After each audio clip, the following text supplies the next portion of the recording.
suggest you guys all gathered here. You had traveled on the back of Onkajuk, the whale that had been awakened by frost druids in the deep past, to an island in the far north. You had learned of its existence from a prisoner locked away, a member of the Arcane Brotherhood locked away in Revel's End. One Valish Gaunt, who had been studying the region. He, along with your recent learnings, had learned of a city trapped beneath the Ragged Glacier. Valian Harpel, who's traveling with you, had known the glacier and where, but not known how to crack it open. Valish held the secret. You managed to extract the information with him before locking him back away in Revel's End. You learned that the worshippers of the Frostmaiden and the very temple built for her, Ariel, had locked away a tome called the Codicil of White that carried the Frostmaiden's most powerful spells and secrets, including an incantation that would be able to unlock the very glacier of the north, allowing you passage deep into the Netherese city of Yithrin, locked below the ice, where you have learned that perhaps there is a means and method similar to the summer star invented by the gnomish inventor that might be able to undo this never-ending winter and deal with the very Frostmaiden herself. You found this island of Frostmaidens with ships wrecked around it. The strewn wreckage and remains of adventurers and those who had come before you. Exploring some of them, finding nothing but terror, you discovered that the island was made for frost giants. The docks for the boat giant-sized and the steps leading up giant-sized. As you followed a trail made out of ice pavers into the center of the island where mountains towered high above. You were beset by a tribe of Yeti after one Cadillac Granite Guts defiled a statue of a perfect creature made of ice by breaking its foot off. The tribe of Yeti and the abominable Yeti did attack. You managed to barely survive with your lives, taking a long rest inside of your fortress just outside of the mountain mountain keep cave that had been carved into the general shape of a skull crowned with thorns. You approached it, finding it to be a frost giant castle or keep with carved into the outside in giant red by Laterno's character the words Grim Scale. Upon entering, you discovered it to be seemingly rather abandoned. Exploring doors, Leonard threw open one final door in the bottom layer of this keep, when before you stood a ancient-appearing frost giant, leaning heavily upon a great axe in front of a far door in the tall wall. In front of a tall door in the far wall. The giant wooden stool upon which he sits creaks under his weight, and he stared at you with clouded over eyes.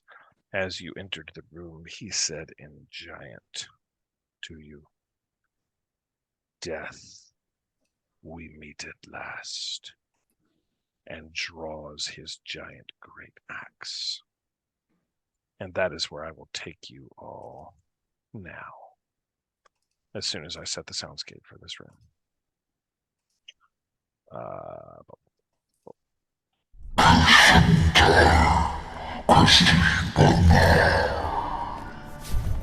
If you didn't know, that is Death We Meet at Last in Giant.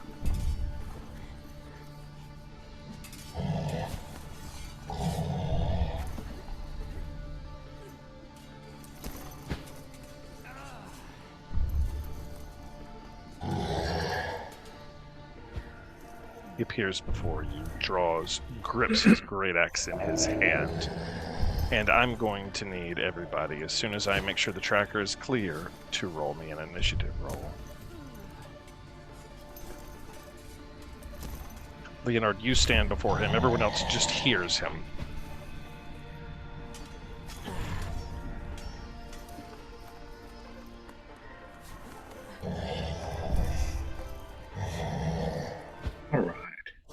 Let's roll some initiative.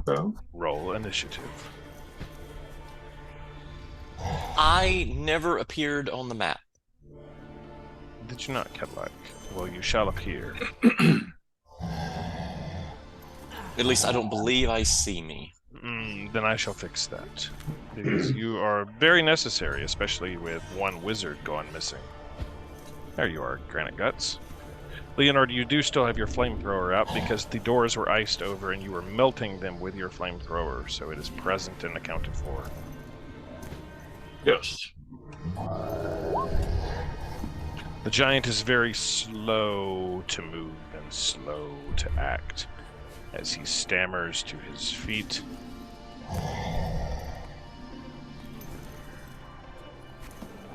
He has an initiative as bad as yours, Leonard.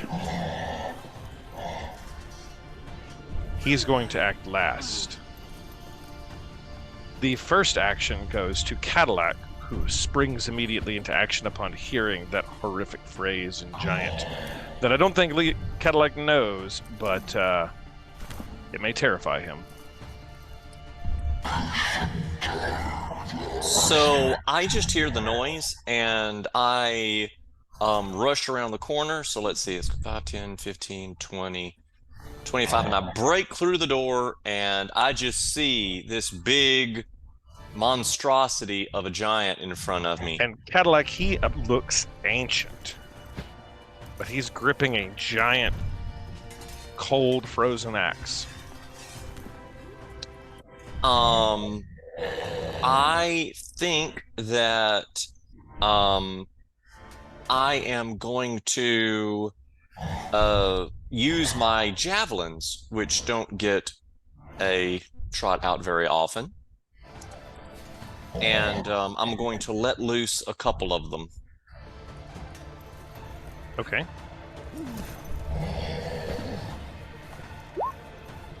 Both of those strike true.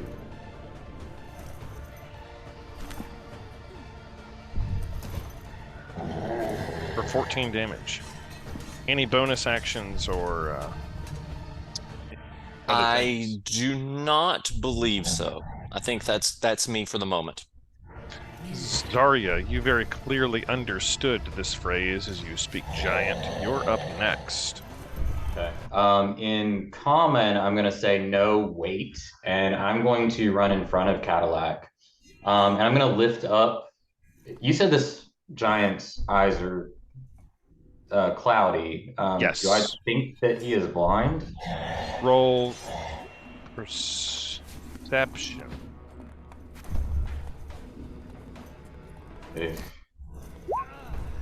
Maybe. Kind of cat.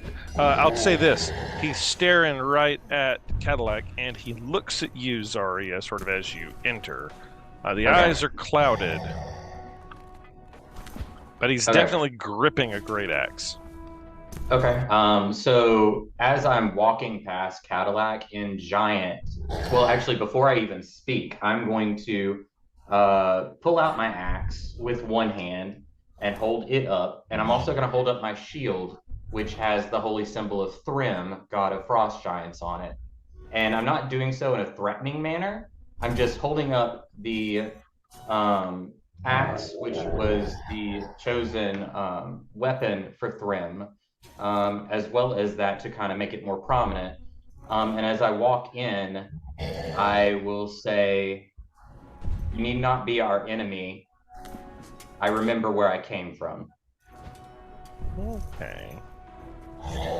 Roll me persuasion. Take advantage.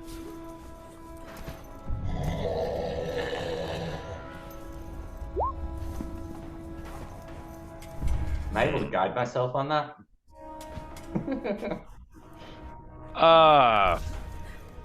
If you'd done it beforehand. Yeah. Retroactive guidance is what is your means of guidance? I mean, that could be the show and tell of the shielding. Sure, you can take guidance. I'll let it happen. Okay. That's not gonna help. It didn't help that much. It didn't help that much. So here's what he says to you. He says, he barks back, he says in giant, I am servant of Ariel. And do I have time to respond or no? It's not his turn, so you haven't really taken an action per se. I've sort of let you have speaking free actions. So okay. If you speak or choose to do something again, that's going to be an action. Okay, yeah, no, I'm just going to speak, and I'm going to say, then you've forgotten where you came from. Okay. This is not Thrim's will. Harkus, you're up. What does Harkus do? I'm going to move actually, he probably says something else. In giant to you real quick, other than I am servant of Ariel, he says, I am servant of Ariel, and it is my will that I die honorably in battle.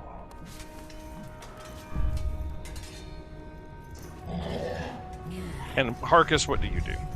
I'm going to sort of move up here, and then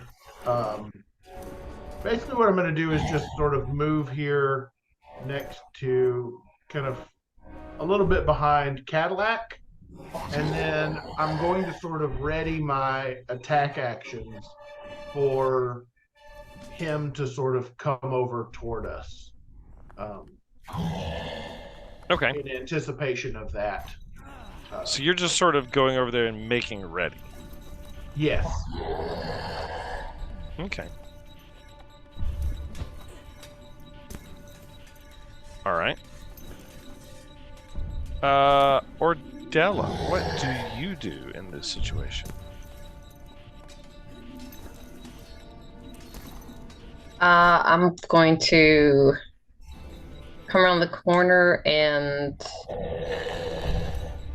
So you see Zarya holding up an axe and a shield and shouting something in giant.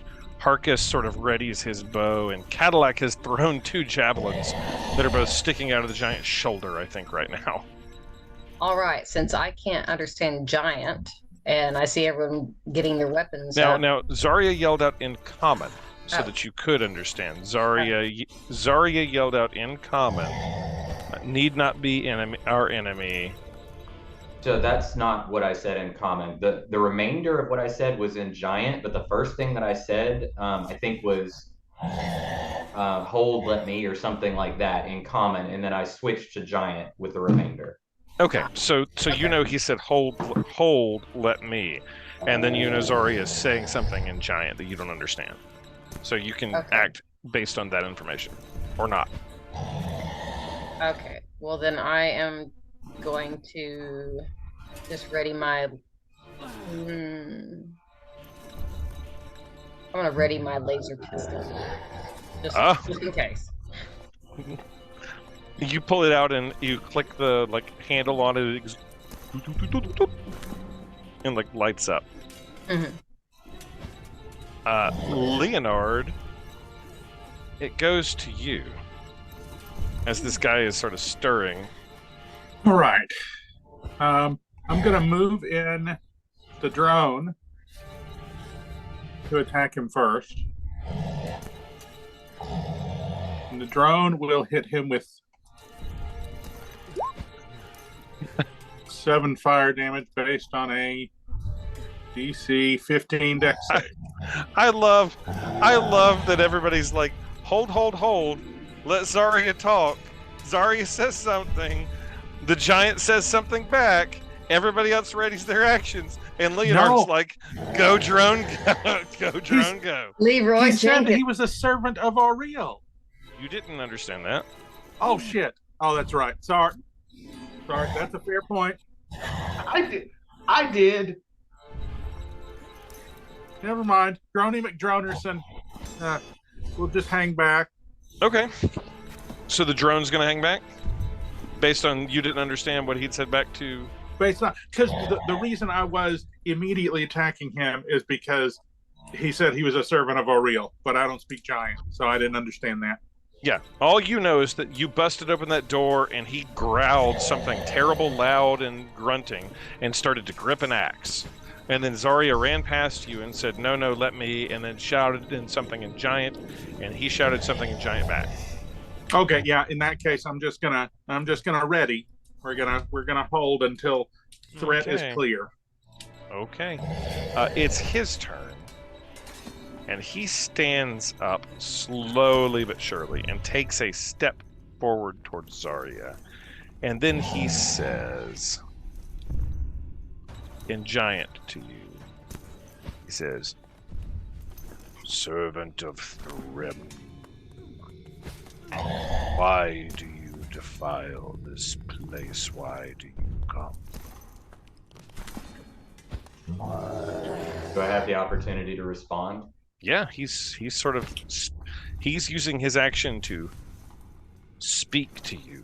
You've declared yourself as basically a servant of Thrym, and he looks at you and says, "Servant." He says, "I, sir." You said you forgot who you came from. He says, "I serve a real," but then he stood up and said, "Servant of Thrym, why do you what? I don't know that he says defile this place. He says, "Servant of Thrym, why forth do you come here?" Do I get the opportunity to respond, or do I need to wait till my turn? No, go ahead. Okay. I'm pausing. I'm pausing initiative because he's not taking sort of an aggressive action at the moment. Quick table talk. Leonard, where on your person would you have the Horn of Blasting? Would it be visible, or would it be in your bag? It's gone. It got blown up. It blew up. Never mind. It blew up. That as a reference. Okay, never mind. My bad. Okay. I will say there are better ways to earn honor. A real is just usurping power. If Thrym wanted this, he would have done it a long time ago. You've lived for a long time. You know this to be true. There can be no darkness without light. She is throwing everything out of balance. This is not the way. And then he responds back to you in Giant. So nobody else understands this. Does Harkus speak Giant? Yes, I speak Giant. So Harkus understands. He says to you, he says back to you, "I am sworn fealty to Ariel. For many years, you ask me forsake my oath. Dishonor would become me." Do you believe in what she has done here?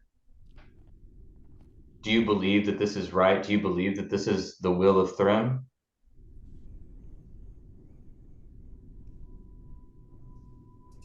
Roll persuasion. Okay.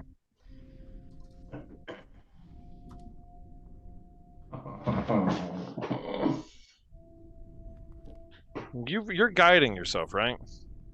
Yeah, if you'll let me do it again, but I don't know that I did anything different to kind of aid myself. You could try it. Right, so that makes it a 14.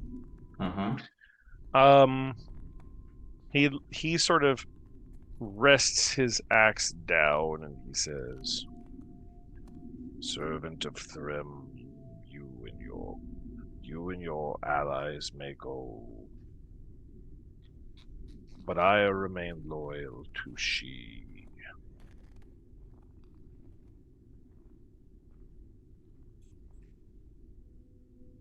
Actually, I think he says, "Servant of Thrym, you may go and pass, but I will not forsake my oath.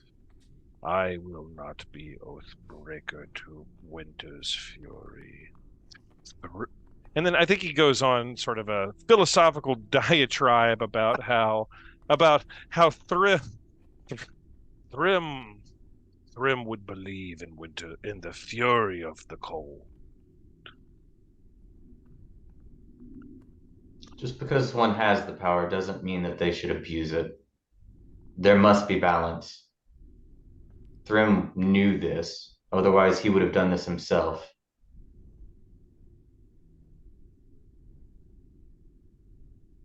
Agree to disagree philosophically. Religious arguments have no place here. Perhaps we can have a tea and discussion on the finer points of religious philosophy some other time. Very well. You are not my enemy. Unless you make war upon me. I make no war against you. You will let us past them? You may pass. I look at the others and say, he will let us go through, but he will not aid us. Now there's still this other hallway down here, right? And he sits back down on the chair and rests his axe against the wall and closes his eyes and says to you, Zarya, I will await my honored death another day. But I warn you, if you make war upon my oath, I will bring all vengeance down upon you.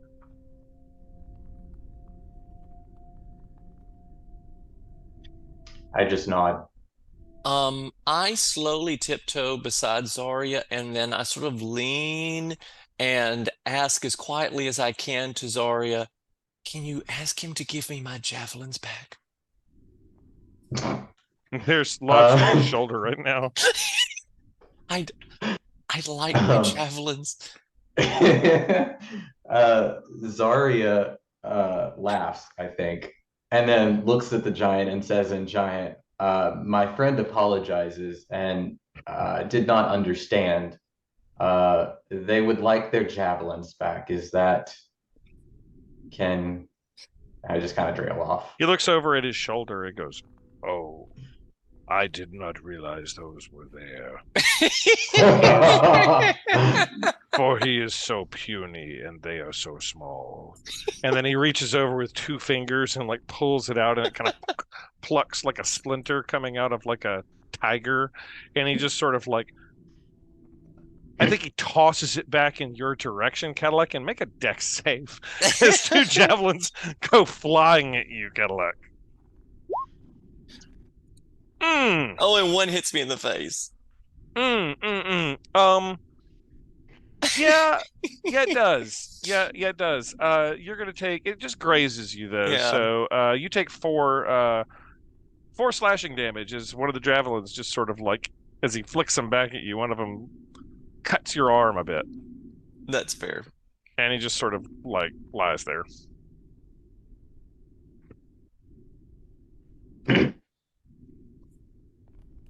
Yeah.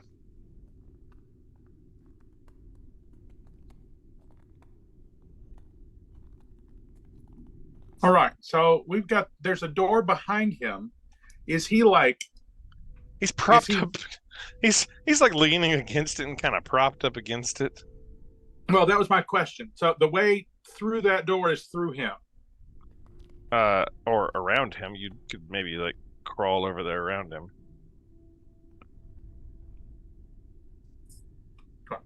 I can't negotiate with him. So, but we've also got this hallway and doors down here to explore as well. Yep, there is a door behind him. I mean, okay, so he's sitting on a chair here. You could get around and try to go to that door. He's closed his eyes, Leonard. I'll give you that. You gonna try to sneak over there or anything? Well, no. If he is at all prohibiting passage, I am not. No. He is not prohibiting passage. It is not blocked, okay? But you'd have to kind of walk pretty close to the eyes closed, sitting on the stool giant to get there. It's not prohibited. Does that make sense?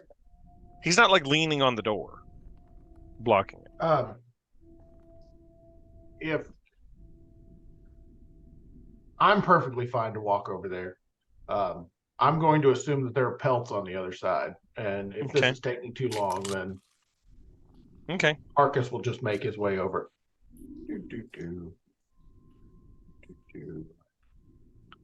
Harkus, you walk over there and open the door, And as you do, the Frost, you see as you open the door inside there a colossal stack of gold, silver, and copper coins, multiple rings. You see a giant-sized shield made out of what looks like dragon scales, and a huge statue of Thrym, and several other pots and pottery and things like that. It looks like a really valuable treasure room. And just as soon as you open the door, the eyes closed giant who's laying on the stool, you look up and look down and you notice that his giant axe is wrapped around your belly, like in front of you, pulling you backwards like a hook on a Looney Tunes stage. Oh dear me. He's like, no treasure. And he says, this is not the way out.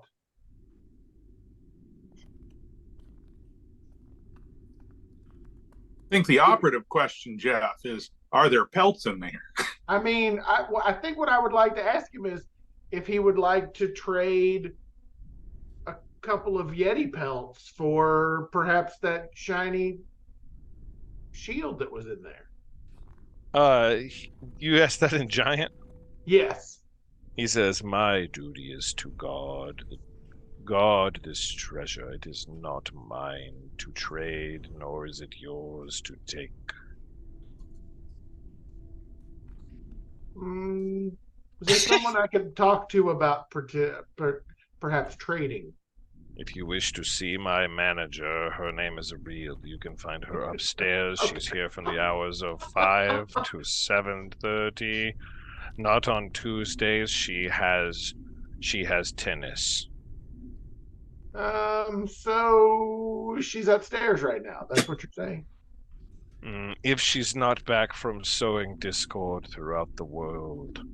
And he does give you a bit of useful information, actually, in between my sort of cracking wise jokes about Ariel not being in the office because she has tennis. He says, if she has returned, each night Ariel rides upon the back of her giant rock Iskara to cast the spell blocking the next day's sun.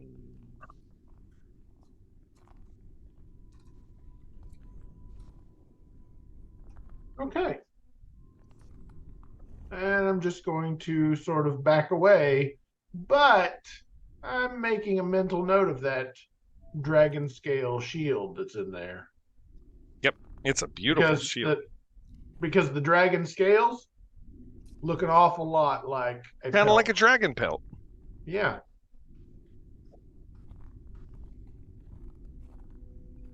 Okay.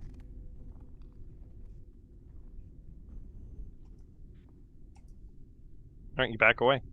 And he rests back down.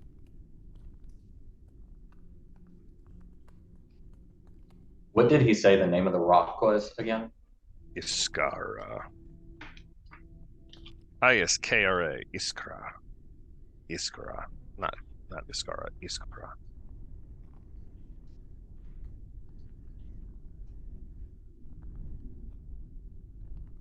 And he thinks that that's what she does. I'll give you that. I'm going to walk out of the room. Okay. Walk out of the room.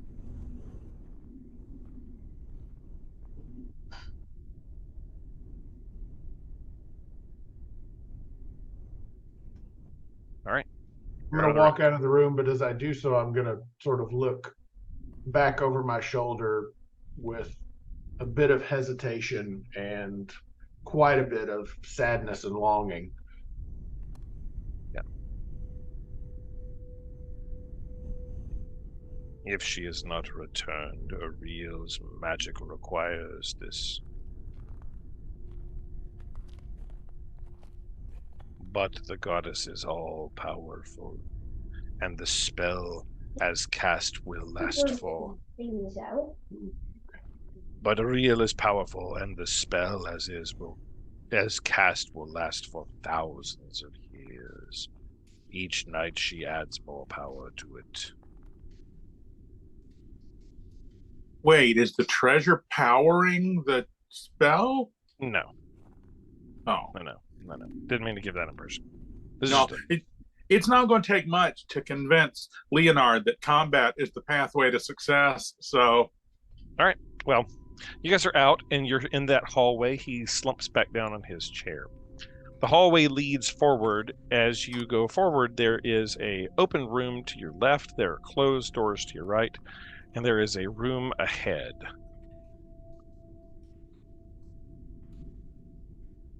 Which way do you guys go? We're going to clear that initiative tracker.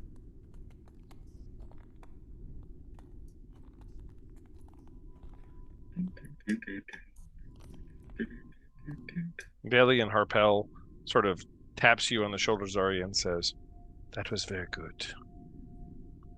We did not need more combat. Very wise." yeah, strong work. Strong work for Okay, that. so there's a room here, and a room here. Which way goest thou? Why don't we knock out what's right here first? Okay. Or, I don't know.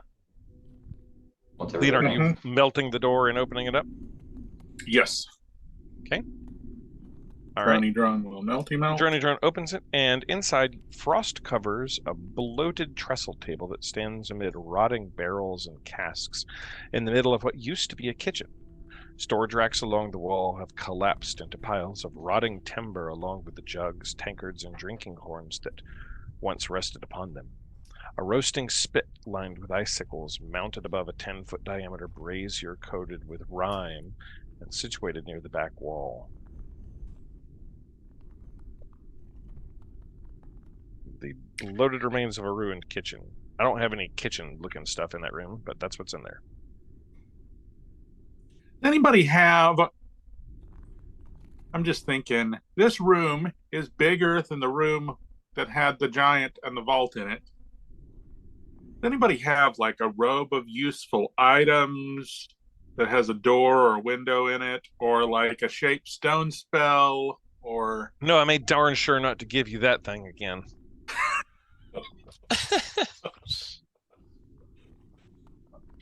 I'm just thinking, is there a back way into the vault from this conference? Yeah, see, yeah, there would be if you. Yeah, absolutely, your geometry is correct, sir. If you had a way to get through walls of ice and stone, yes. You have Walls a of flamethrower. Wait, you said ice or ice and stone? Ice and You stone. have a flamethrower. Make a door. Ice and stone. All right. I'll give up my dreams. I am going to look for like information, like books, writings, any. There is absolutely nothing like that in here. There is rotted kitchen. No books, no All right. writings, nothing. And it appears to be the rotted kitchen of a frost giant palace that, man, it's been preserved by the ice because this sucker must be 1,000 years old or something. Okay. There's another room over here. I guess I'll check out this room. In this room, in the middle of this immense hall, stands a 30-foot long, 10-foot wide, and 10-foot high. So imagine that 30 feet long, 10 wide, and 10 tall. So you'd have to climb up to it like a kid at a McDonald's play place, climbing up the slide backwards or something just to get up to the table. Dining table carved from ice and surrounded by a dozen blocks of ice that appeared to have been chairs. Wooden braces against the west wall hold a pair of 14-foot long bugles made from hollowed out mammoth tusks, and an ascending staircase in the ice is in the southwest corner. It has mist rolling down the staircase that is going up in this corner. There's this frosty mist rolling down it. Okay, and we came in. Is this the? Did we come in and go upstairs? Like, is this up or down from where we entered? You're on the same level you entered at. Okay. Through the mouth of the skull, you're in the same sort of like level that, or Okay. just below Yep. below the I now mouth of remember. the skull. Yep, you're at that level you entered at, which is below the mouth of the skull, and All there right. appears to be a staircase going up into the skull, with frosty-looking mist rolling down the up staircase in this dining hall room. I don't like And the then- mist. And then there's another room directly up to the north. Yeah, I'm going to scope out this one. Okay. As you enter this room, Leonard, roll me perception.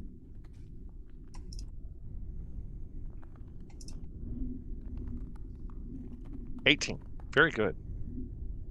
Leonard, as you're there, looking around, what you see is there is. Hang on, wrong selection here. There are 6 slender gargoyle-like creatures made out of ice that squat on on a ledge 20 feet above the ground that protrude from the wall of this semicircular chamber.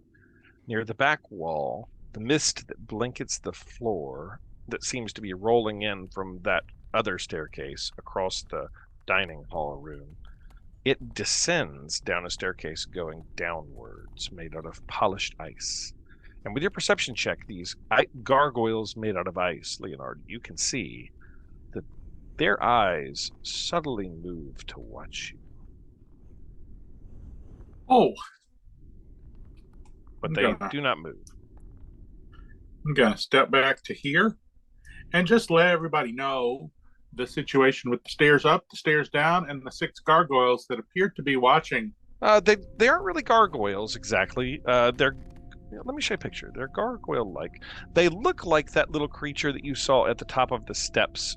You've encountered something like it at the top of the other giant steps that was juggling the coin. Oh, the Remember? ice method. Yeah, if you know what a method is, they look like this. They're sort of gargoyle-like, made out of ice. They're made to look like gargoyles, and they're sort of made to look like statues. But with Leonard, with your perception check, you can see that their eyes move. All right, I'm gonna clue everybody in. So you presume they're living. You presume they're living ice. Mm-hmm. And their presence is there. And they saw me. They know I'm here. Oh yes. All right.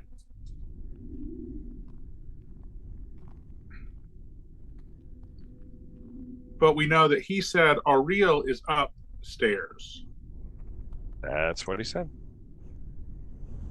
And there's a frozen mist descending from the upstairs. That's what he said. If Ariel has returned, she is upstairs.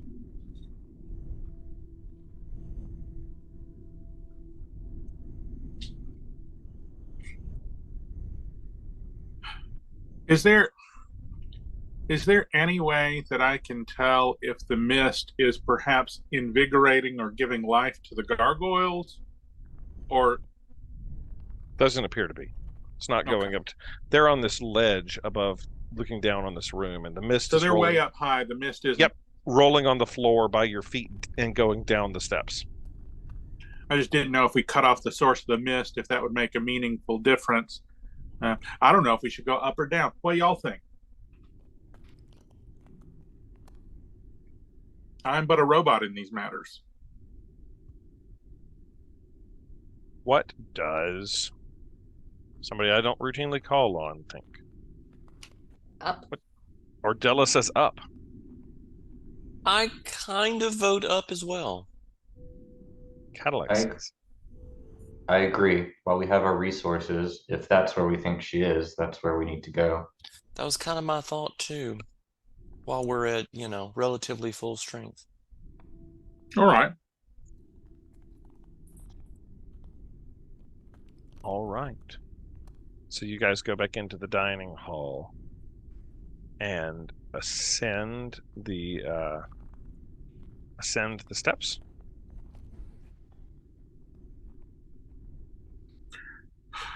Yep. Yeah. All right. Let me gather you all together so I can move you in one block.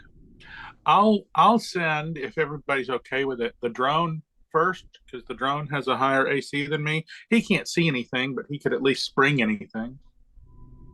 Sure. So it's like a trap springer. You're right. Okay. All right, Leonard, then I'm going to do that for you. The drone, there's a, it goes up, and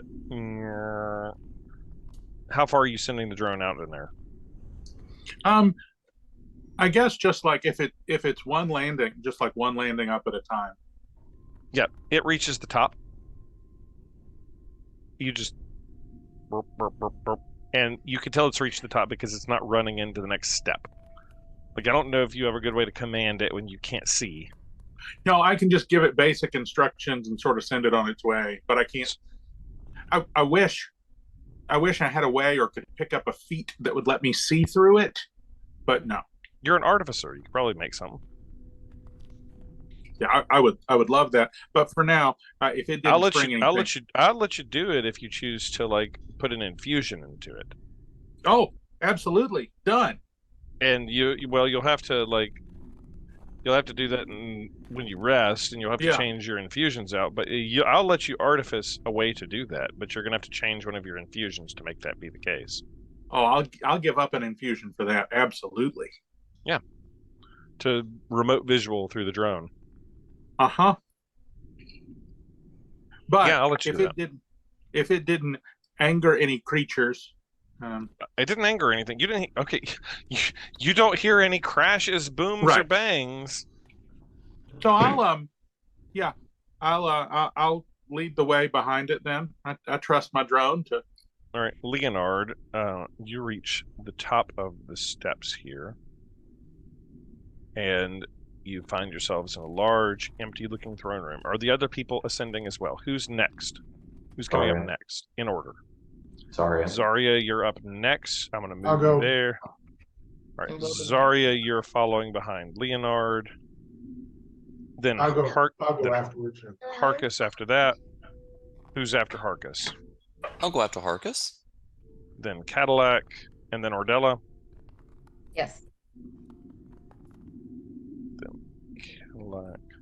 Velian will bring up the rear with after Ordella. Okay, just a moment. No peeking as I move you around the screen. At future terrors.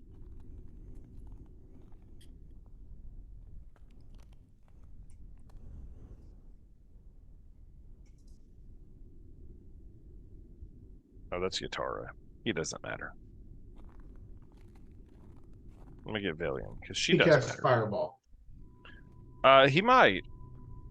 He might have cast Fireball on that giant. Like, that giant was in a corner and perfectly ready for fireballing.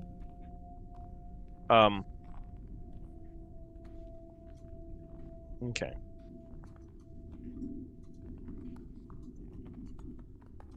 You arrive at the top of these steps, and I'll describe what you see. The semicircular room has a forest of icicles hanging from its ceiling, some of them as much as 8 feet long. Against the curved wall to the south stands an enormous throne of ice decorated with carved images of winter wolves and mastodons. Across from the throne, on the north wall, is an open doorway.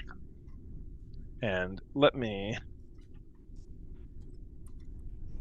change the audioscape.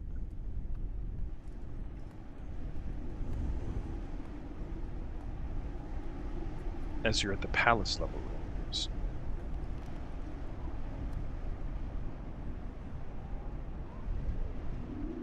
You can see the eyes of the skull behind the throne itself as you've entered this upper area. Large room filled with icicles. What do you do? And move your character and then place it where you're going and what area you're walking through. And how you're doing that.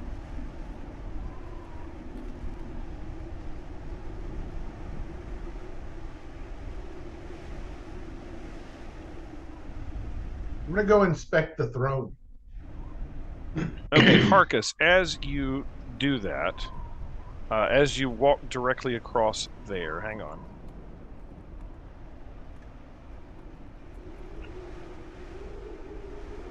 Something happens really quick. And Zarya, you missed this because it nails Harkus first. This, one of the icicles clinging to the ceiling, it just all of a sudden drops down directly at your Kanagan.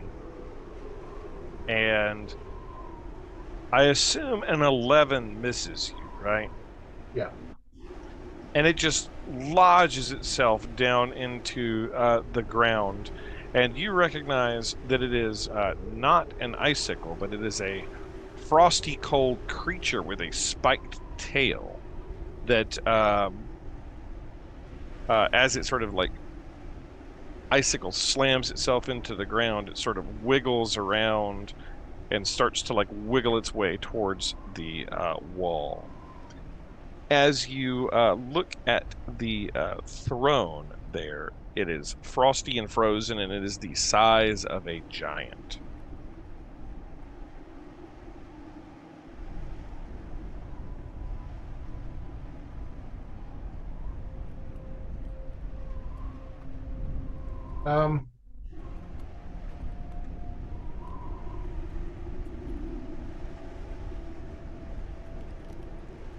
I would like to take one of my pelts. Yeah. And just sort of toss it into the chair. Okay. You do so. There's a pelt lying on the chair. Okay. Nothing obviously seems to happen. Cadillac, did you walk over to there? My thought was to investigate this alcove just to the side of the throne. Yeah, another one of the icicles tries to drop down upon your head. Does an 18 hit you? It does indeed. That does 7 piercing damage to you, and then the ice cold of it does 13 cold damage. Ow! As it pierces into you. And you let out an owl sound? Yes. and maybe some loud grumping about the state of decay of this place, and that Ariel needs to invest in maintenance. Sylvanas would never put up with this.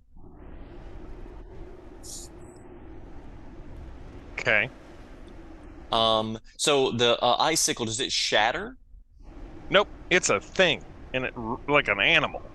And the frozen parts on it on the outside of it sort of break off, and it starts wriggling as it wriggles out of you, like some sort of horrific animal thing. It took a chunk out of you, and it pierced you, and it bit you. And it's trying to wiggle away towards the wall, like to climb up again to get itself ready to fall back down on something. Do I get any sort of reaction? Yeah, sure. How big is it exactly? It is the size of like a person. It's big, like a small child. It is the size of a toddler. It's this giant sickle of ice slammed into you. Okay. Can I try to smash it with Dust Crusher? Yeah. All right. Yeah, that's sort of my impulse here is to squish it. This thing just pierced you, so you're going to squish it. All right, do it. Roll and attack roll. Yeah, that hits. It lets out a giant squeal as you smack into it, but it doesn't seem to have killed it just yet. But it's wriggling at like 5 feet per round, so it's just sort of like trying to inchworm itself away from you as you smacked it.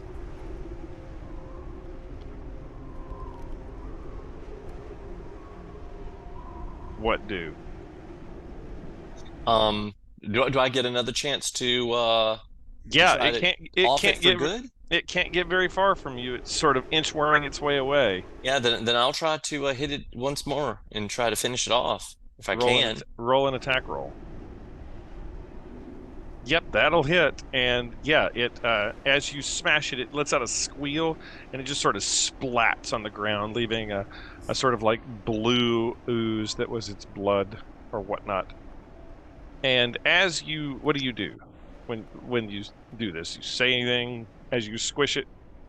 I don't think I've ever encountered anything quite like this, and so I sort of kneel down to investigate it or its remains. Yeah, you want to see a picture of it? I guess. Sure. I don't know if I've got one. Here. Looks kind of like this, except made out of bluish ice. It's got a mouth. It pierced you with its tail and then took a bite out of you. And now it's inchworming its way around. It looked very much like an icicle when it was just up there on the ceiling. As you're investigating it, you Jeff, hear... does it look like a baby? It's about the size of a toddler. Well, I mean, does it look like a creature that might grow? Like, do I need to look for ice giant creatures? This is its larva. Roll nature. All right, love it. We're inside the mama. Joke's on you.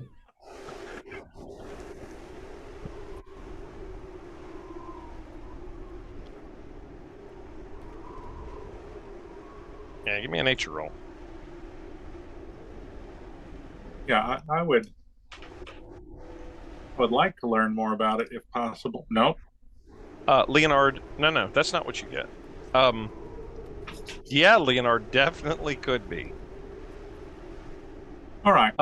You know that meme of when your players give you, the Dungeon Master, a better idea than you had originally? It wasn't before, but it is now. So did I get anything out of my investigating the corpse? Yes, you're about to. As you're investigating the corpse, you hear something, Cadillac. And as you look up, rounding the corner in the room to the north, probably 30, 40 feet away from you, steps a large creature. It has the appearance of an owlbear, but it's not just a regular owlbear. It has what looks like the horns of a goat and the claws of some sort of eagle. And it looks at all of you, and it speaks in a raspy common voice. And it says, "Defilers be gone."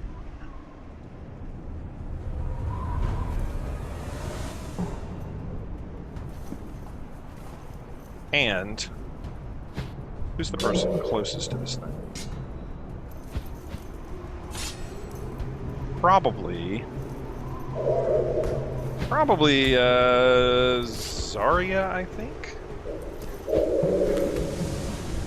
Zarya, all of a sudden, from the talons of this thing, blasts a ball of glowing energy just directly in your direction. And holy shit. The ball of glowing energy goes, pardon my French, goes flying right by you, Zarya, as it rolls a critical fail and smashes into the wall, and it just lights up with this horrific blue icicle-like glowing color. And as you look in this thing, its eyes are entirely pale blue and glowing.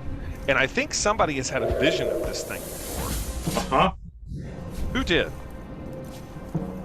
Leonard, you've seen this thing before. Yeah, I didn't realize it was real. And it steps forward and roll initiative against a god.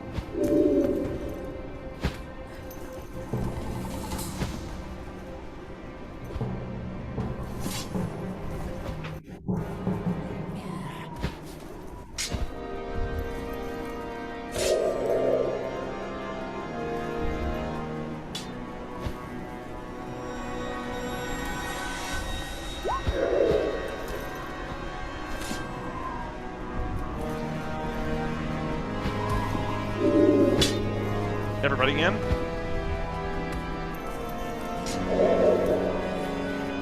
Turn down the music just a touch here.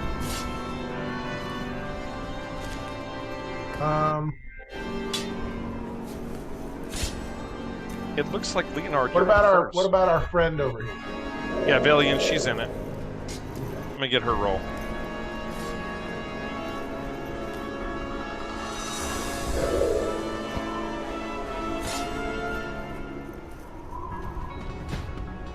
She's not helping that much. She's a 4. Boy, this would be a good time to have your wizard, wouldn't it? Yatara casts Fireball. Leonard, you're up first. All right.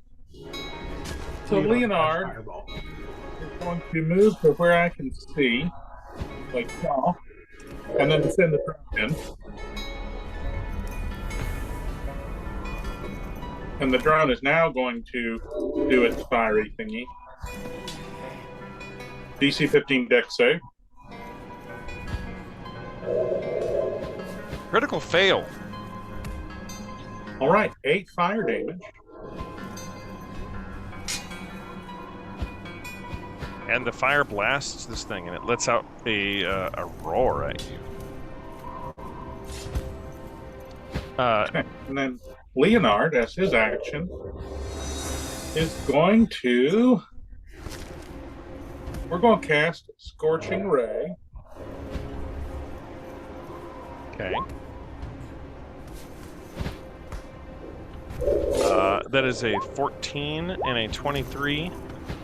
Both of these, all 3 of these hit. So we got 6, 7, and 8. So 21 fire damage from those, 6, 7, and 8. Okay. Okay. As you blast it with 3 scorching rays. And that's it. All right.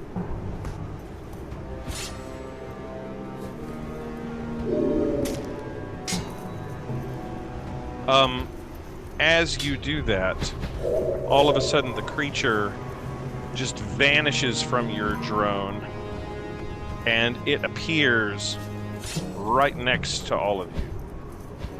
Just in a horrifying instance, it just appears next to you. And it reaches up and it grabs you, Leonard, with its claws. 16 to hit? That will do it. Leonard, you're going to take... well, it's not rolling again. Leonard, you're going to take 13 cold damage. And you can't really, react again until the start of its next turn. No more reactions for you. Cadillac, you're up. That's less than ideal.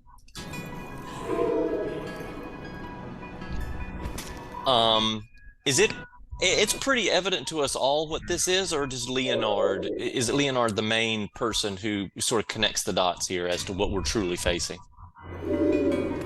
I don't know what Leonard has said. I guess Leonard does not technically know. The reason I called it what it was is because it says it on Roll20. But technically, this is just an owlbear creature that attacked us. So I apologize. I realized that misstep after I said it. Now it spoke, and Leonard, you've seen this creature in your visions before.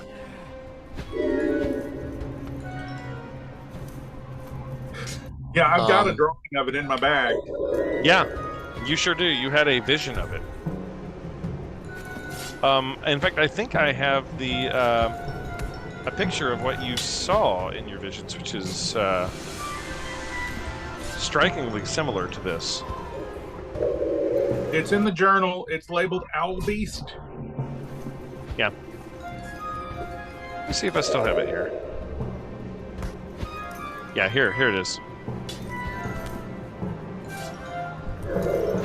That's this thing.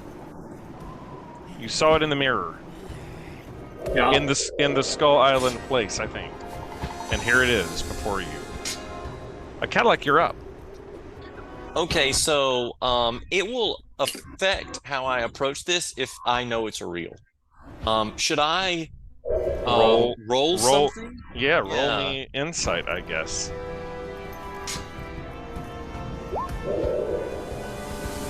Okay. I just think this. I just think this is an owlbear that has been that's very opinionated. That teleported and cast a glowing ball of energy at you. Right. So not It's terribly insightful. It's a teleporting energy casting owlbear. That knows tricks. A very tricksy owlbear. Then basically then I think what I'm going to do is I am going to expend a second level spell slot and use that to power Divine Smite. Okay. And then I'm just going to charge right up to the face of this thing like I have good sense and boop with Dust Crusher. And so bam bam. You hit both times. Okay. And so let's see. So that's going to be the Divine Smite just gets invoked once, right? Yeah. So that's going to be higher than the first. Okay, so that's going to be rolling 3d8.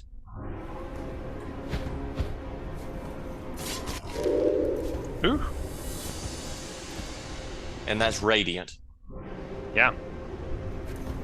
That hits it real hard. And it's not technically this is not undead, right? This is No. okay. You would judge it to be some sort of monstrosity. Yeah. And it's its turn. And Cadillac, it's going to unleash that same ball of energy directly at you. Oh God. Oh God is right.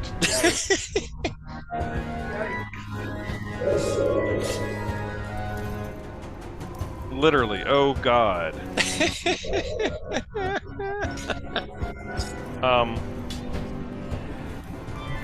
It does 27 cold damage to you. Okay, I was bracing for worse, honestly. He's not done. Oh no. Yeah. All right, Zarya. Yo, Zarya, it's your turn. And you are locked in place, and this creature all of a sudden, it vanishes and steps backwards over here. Zarya, you're up.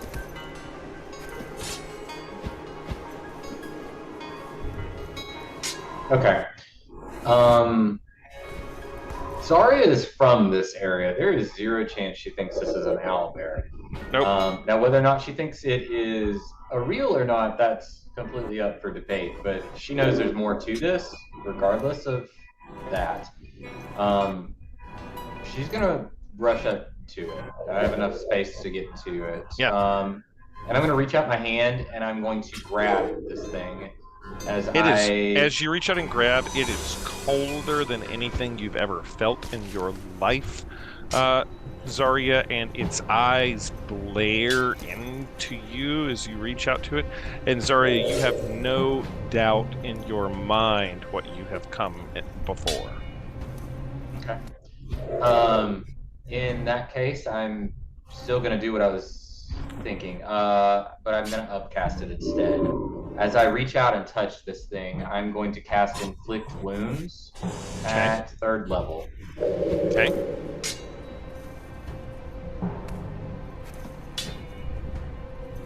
Okay. Okay. That is an awful roll for that spell at that level.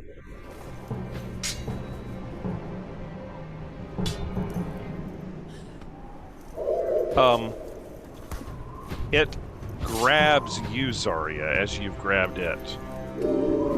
And 27 to hit. Is this an attack roll? It is an attack roll. It has disadvantage on the attack because I am displacing.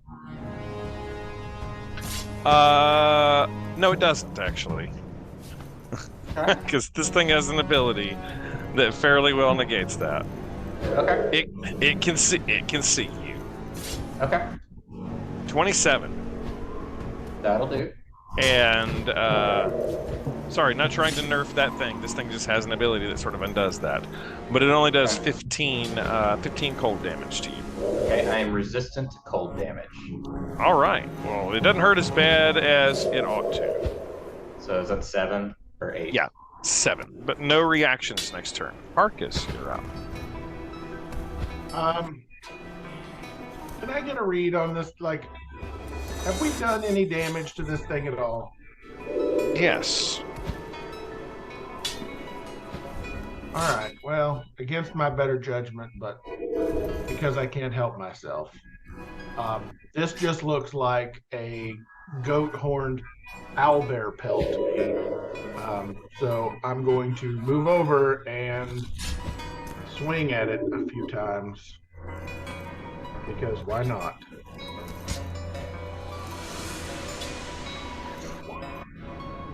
Fantastic. Way to go. It was a miss. I assume a 10 is a miss. Yep, that's going to be a miss. All right, there's that one. That's going to hit. All right, so...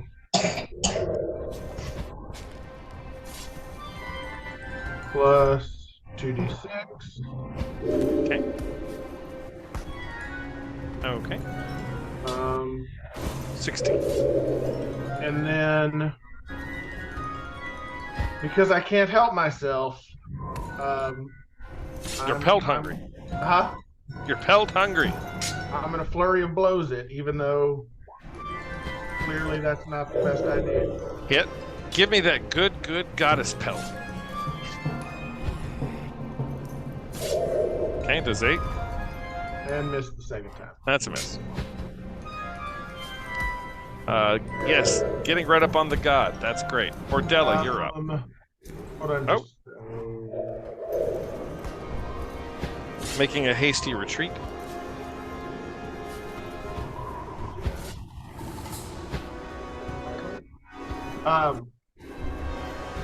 So I have Stunning Strike, which says when I hit it with a melee weapon attack, I can spend a key point to make it stunned until the next turn if it fails a con save. Yes, you can. Does that take a reaction or something to?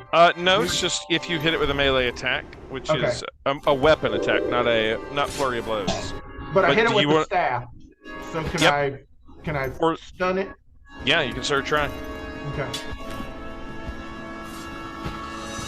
What's the DC of the con save? 13. Passes. Oh, that's unfortunate. Okay. Ordella, you're up. You're muted. I'm gonna shoot firebolt. No, you just once. That's a hit. Okay. All right, now click right. You get 3 bolts with firebolt. Ooh. All right. So the 16 is a hit. The 7 is a miss. Okay. The 12 is a miss. That was a mistake. That was damage for that 7. Okay. So roll me a third one. And then. Okay. This one hits. Roll the damage. There we go. All right. All right. As that happens, Ordella, the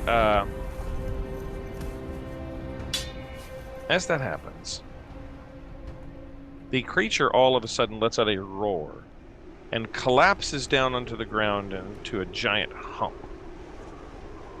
It's not moving. And there's just like a hump of fur and feathers there on the ground. Arcus, you're at its standing next to it as it's been blasted with fire and it lets out this roar. You just made it angry. And it's in a flump, a pile of a flump. What do you do? Breathing lump. Or... Who, me? Yeah, what do you guys do? Oh, Harkus and Zarya, y'all are the ones that already halfway through skinning it before it hits the ground. You start as you start to skin it, Harkus, you notice that it is not really like solid form anymore. It is turning into liquid, and there is like a puddle of liquid suddenly at your feet there, where there is no further fur, and you have a bit of this liquid on your hands as you're trying to skin things, and it is colder than the coldest cold. Colder than the coldest cold you've ever colded. And then... I'm going to wipe it on a Yeti pelt. As you're doing that, rising out of the liquid like a T-1000 Terminator comes rising up from this liquid. And all of a sudden, the creature takes a new shape. And it coalesces into ice, in the form of a frozen woman that you know you've seen before in your visions before, Leonard, too. And Yatara has seen this version, this frozen-looking woman with ice-cold eyes before, and she stands taller than the owlbear thing did, and appears to be made out of what looks like solid ice. And the ice is on you, Harkus, as you were sort of trying to skinneth that pelt. And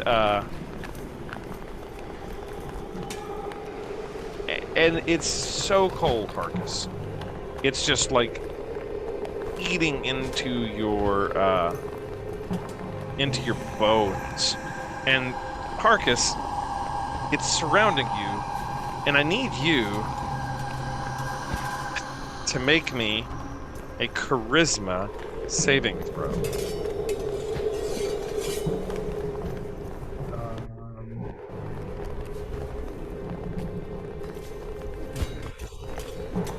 Oh, this seems unfortunate.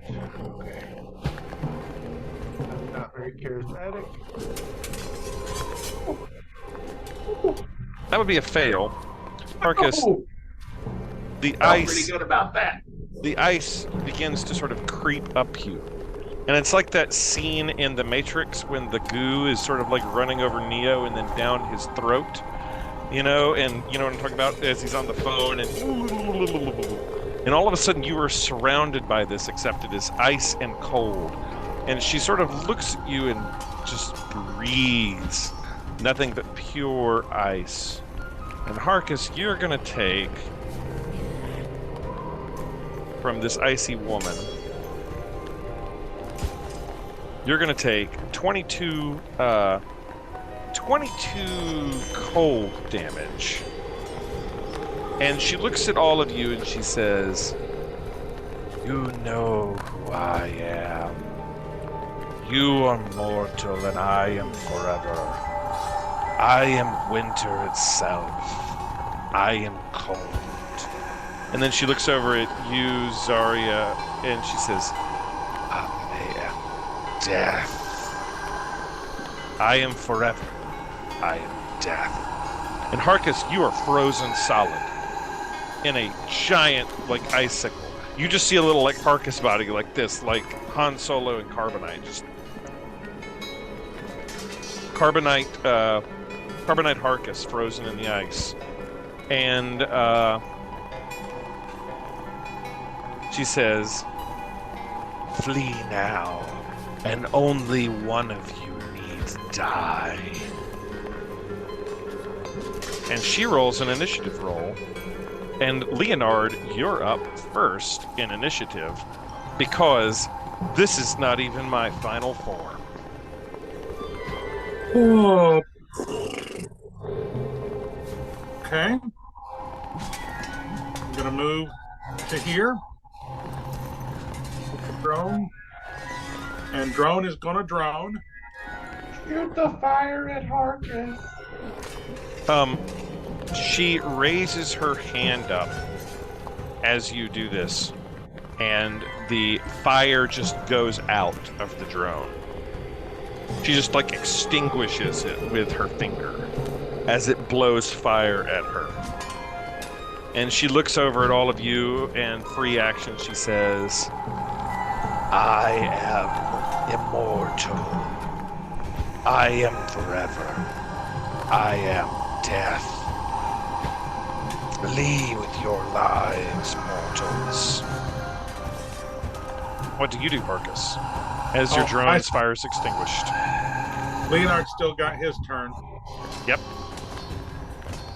I'm going to look in the area that she came from. Yep, the puddle that once was this monster thing.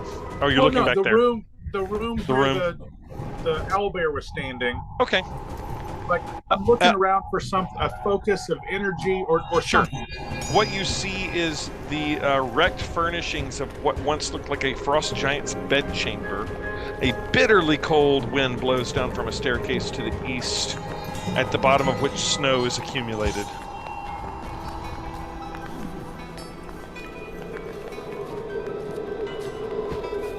I wonder if there's a picture of this form of who you now know is, who I now think is clear to everyone. This is 100% Ariel.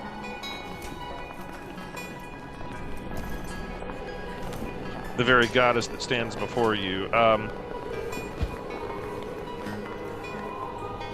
Except she's like 7 feet tall, or 8 feet tall, and terrible.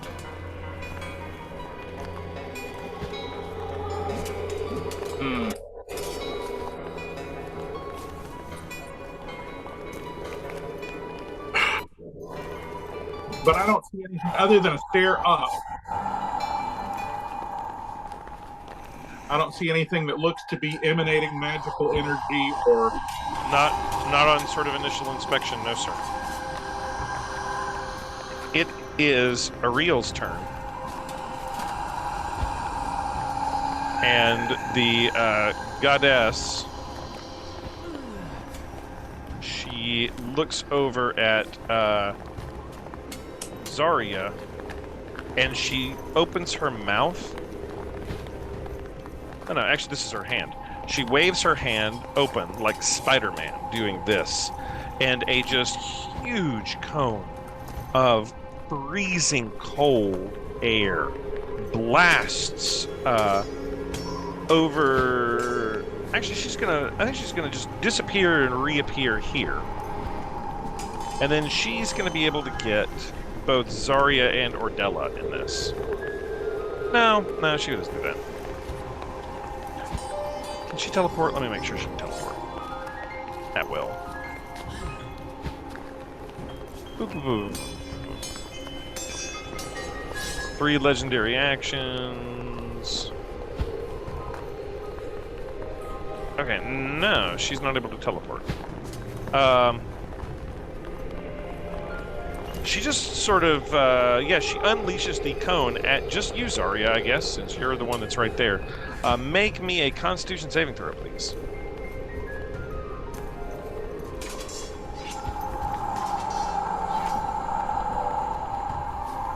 It's not going to do it. Zarya, the cold lasts. You're resistant to cold. But you are still going to take, with your resistance, you're going to take 20 cold damage. This would have been 40 cold damage from a cone of cold spell. And she is going to walk past Harkus and just sort of walk around the room. She is like the size of like a freaking dragon. Over towards Ordella and Cadillac. And she's moving your way, Ordella. Cadillac, you're up. Am I still frozen? You're not frozen.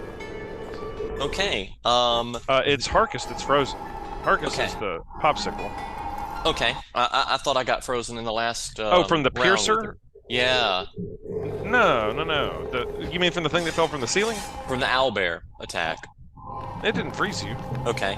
Then Yeah, no, okay, no, I fully understand and have come to grips with who this is now, and Yeah, she I says, "Flee with your lives." and I step around Ordella and then just aim Dust Crusher at her and say, "The light and might of Sylvanus compels you," and I fire. I fire Dusk Crusher, which is to say Sunbeam. Sunbeam. Yep. What's the save? 15. Constitution? Yes. She rolls a 23. Oh, Lord. She's quite constituted, isn't she? He is that.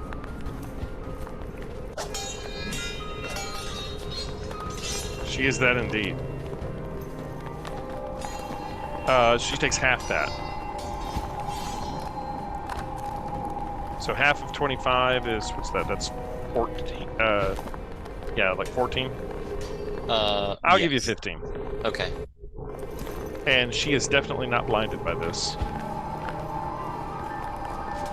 And as a bonus action, I am going to commit a greatest hits here. And seeing the situation Ordella is in right now, well, let's see, when does she come up? Okay. You know what the hell? Ordella's coming up after in a bit. Yeah, you know what the hell? I am going to cast Sanctuary upon Ordella. Good call. As a bonus action. These are all good calls. So does that mean I can't attack? It just means you have options, and that is one of my lower spell slots. So, All right. yeah, just to give you some option.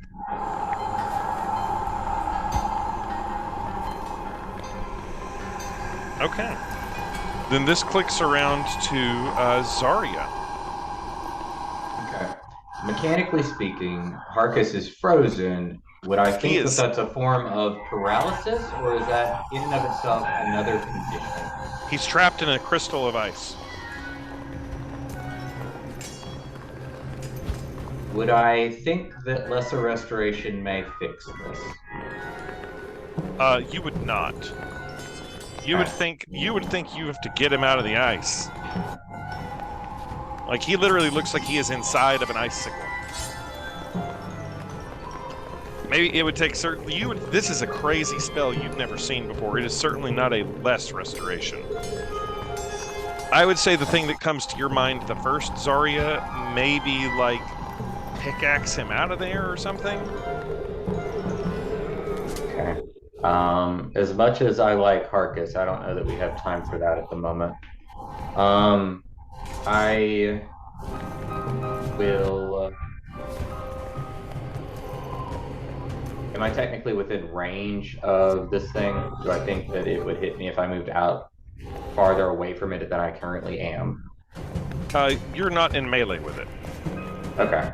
Well, in that case, from where I'm at, I'm going to use my action to cast Bless on myself, as well as the only people I can see is Cadillac and Ordella. So myself, Cadillac, and Ordella, you have a D4 that you can add to saving throws and attack rolls. And after I cast that, I'm moving into the corner. And I think that's my action. And I am concentrating on that spell. Okay.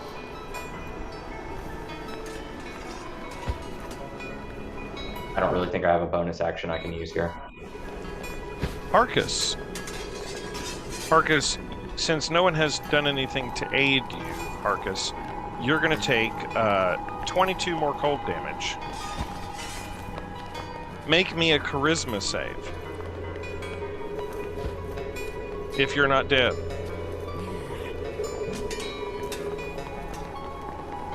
I'm not dead.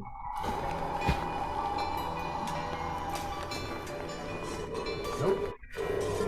Harkus, you have a +0 to charisma? Yep. Okay, you can't pass this save. It's impossible. Either somebody's going to get you out of there, or you're going to expire in there.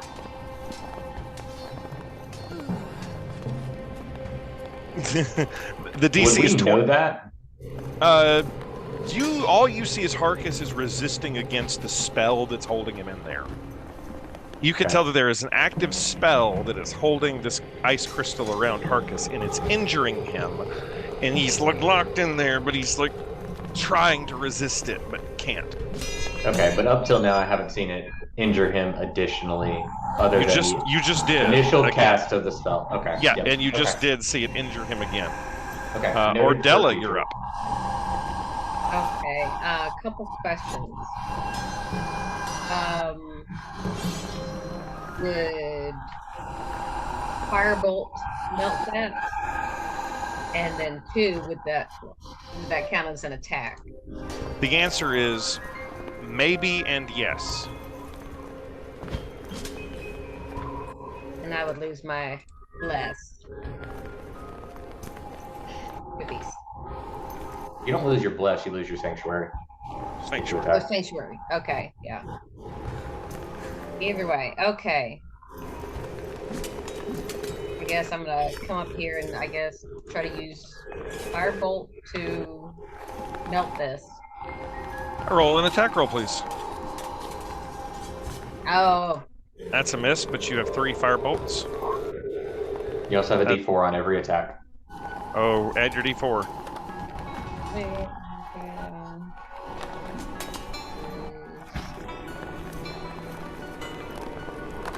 4.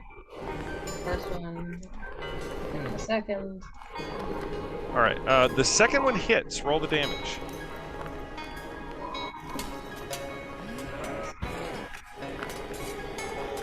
Ordella, your firebolt hits the crystal and shatters it. And out of it collapses a barely breathing Harkus, who takes a giant gasp and just inhales air as your firebolt shatters and breaks the crystal that he was held in.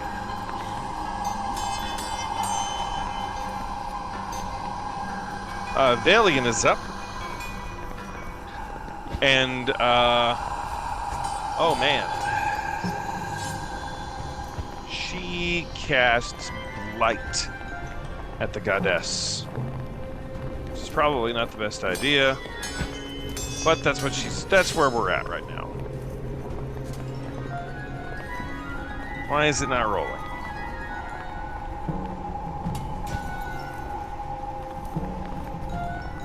Roll the spell.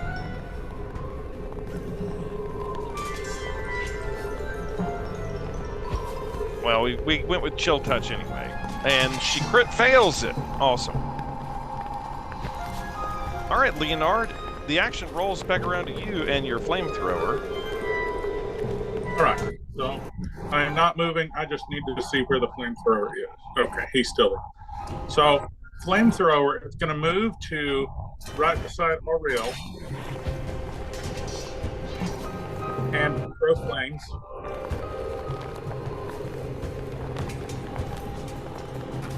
Okay. All right.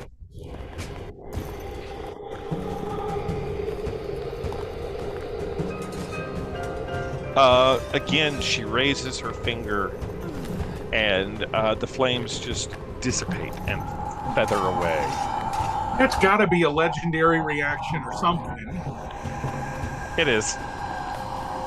Okay, at least I'm using something up. Yeah, you're consuming her legendary resistances. So Leonard is conflicted. If we're fleeing, my first impulse looks very much like you're fighting right now. Is to flee upstairs and jump off with Featherfall from the top.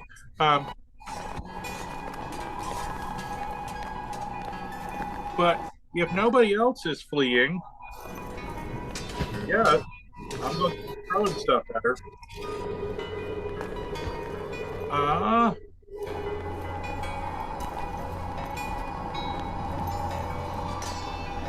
I will cast a Firebolt at Auriel. Hits. Two. Hits. for 8 fire damage. She lets out a wail.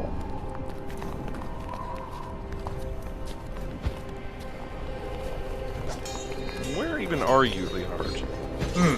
Oh, you're way back there. I'm right here. Anything else, Leonard?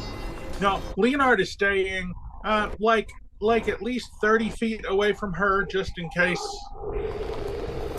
Good plan. Real good plan. So I'm not sure exactly what the numbers are, but just in case she has something that happens real close to her, I don't want to be real close to her. Yeah.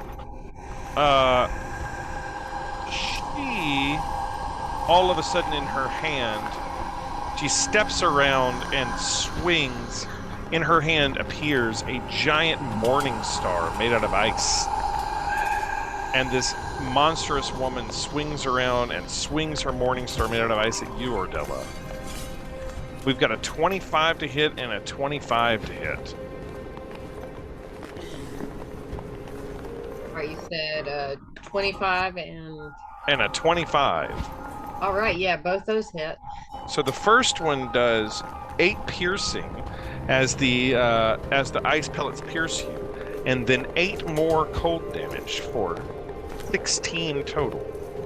And then the second one does 5 piercing and 6 cold damage for 11 cold damage for 11 damage total.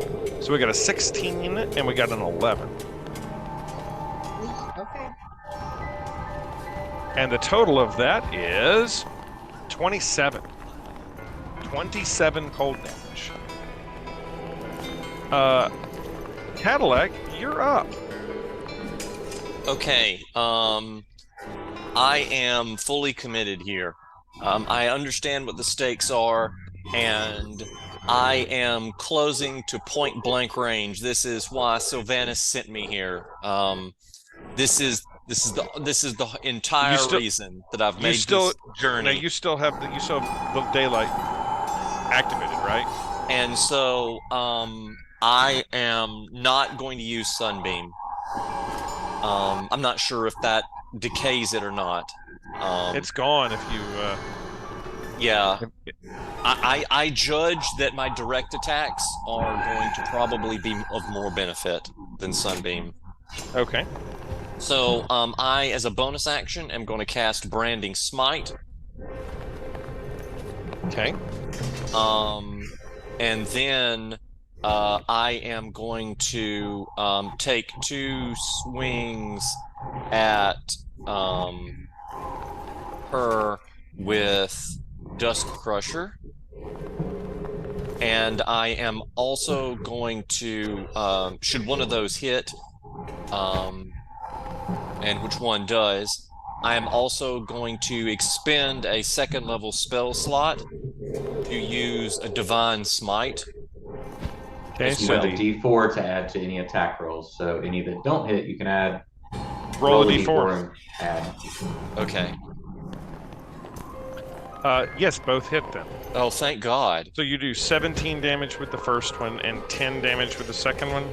Yes. Are you two-handed? Are you two-handing them? Two-handing, I guess. Okay. So it's up to you. 14. We'll say two-handing. Okay, then the first one did 10 rather than 17, so she gets 7 back. I'm not sure which is. I've never been sure which is better, to be honest. I'm never sure how to answer that question. Well, in this case, one hand does 27 damage and two hand does 24, but it's your call. Oh, it rolls I'll do more damage then. It rolls different dice, so you have the potential to do more with two-handed strike. Got it. But you can't carry a shield. Got it. And which I never do. So you might as well two-hand it most of the time. Right. That's always my gut feeling. Okay, so all right, now let's do the smites. And so the branding smite is going to be an extra 2d6. And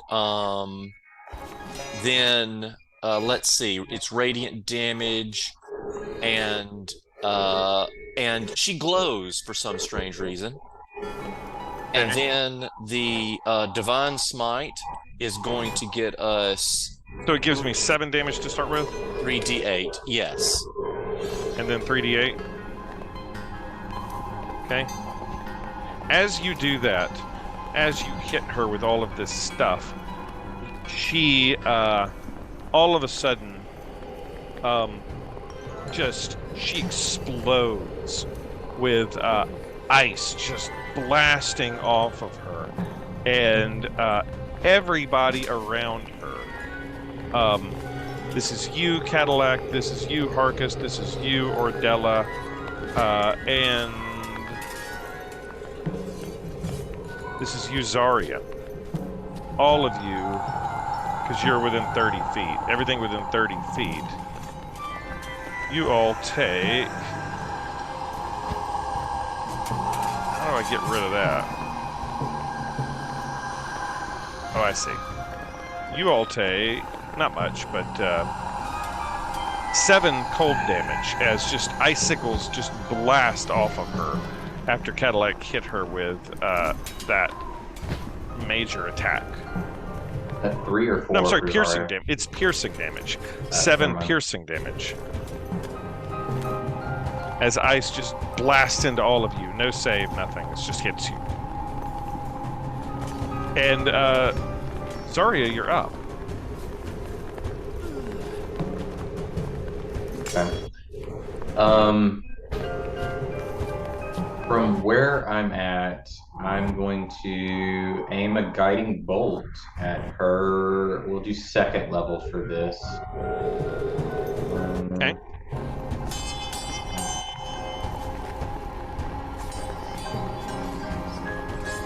That hits. Okay.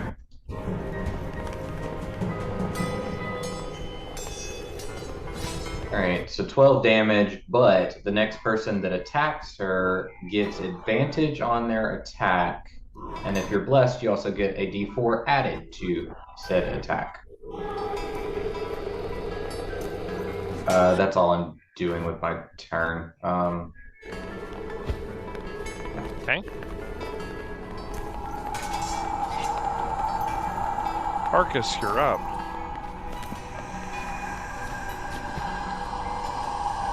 All right. Just gonna move up here and start hitting.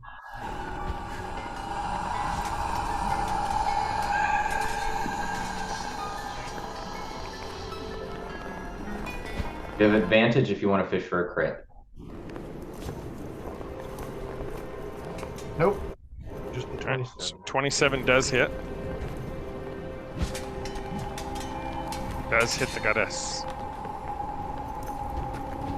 You were striking her one hand or two hand? 2, always 2. So Do it. 20. That one. And then Hits. Okay. The 15 is a miss. well, the 15 was just a rolling for crit. Okay. So 18 with that one. Okay. And then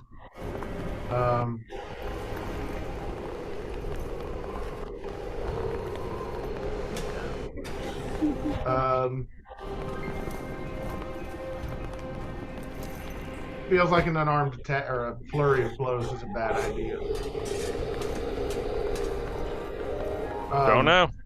So can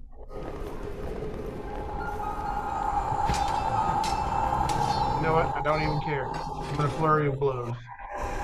Okay.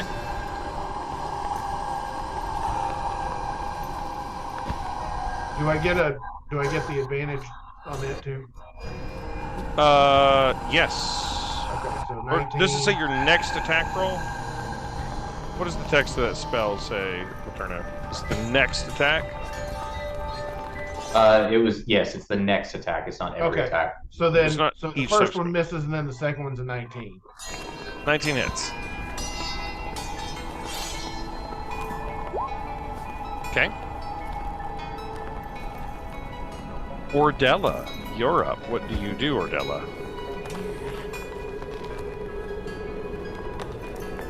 Melissa, you still here? Yes. All right. You just Going to attack with Great Axe. Going to attack. swing your great axe down upon the goddess, and you crit.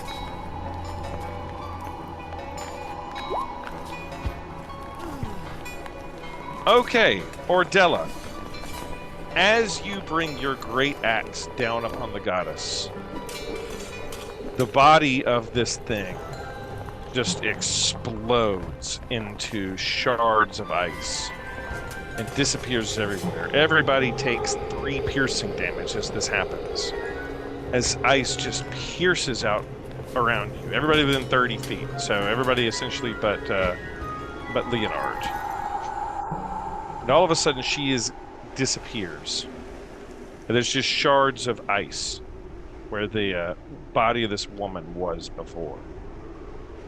Then, all of a sudden, in the place of this woman, where she was, rising up out of the ice, the very ice itself, what was that woman, is a shard of about a foot-long crystal of glowing ice.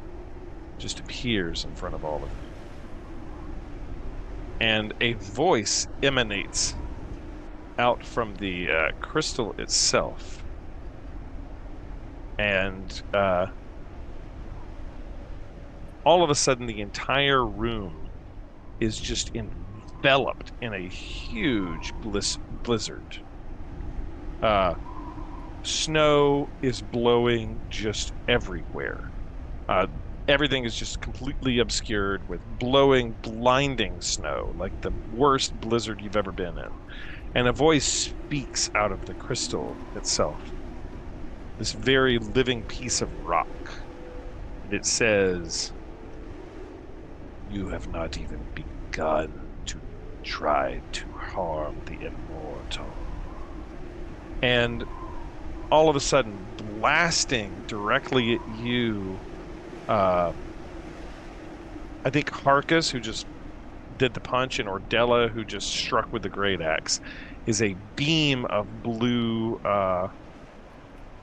energy. And Ordella, it is a 28 to hit.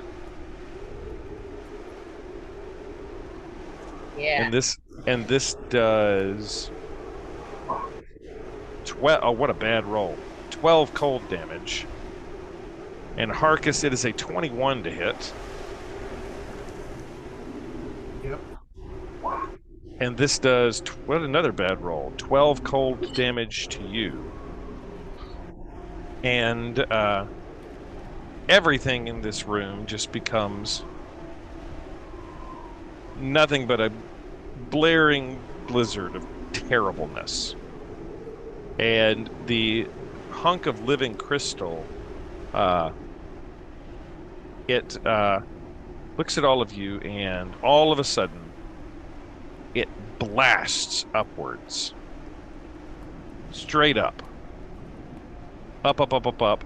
And all of a sudden, you can't see anything anymore. And it is not present with you in this room anymore, or at least doesn't seem to be present anymore. And a voice echoes through the chamber, and the voice says, and it is a terrible female voice with malice and hate in its tone, and it says, "I am diminished, but we are not through yet." And then the blizzard continues to blow and eventually begins to die out. And things go more quiet in the room that you're in. And that, ladies and gentlemen, is where we will wrap up for the eve.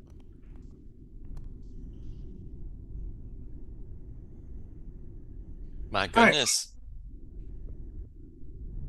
I always struggle about knowing when running away is like an option versus the right thing versus the only thing.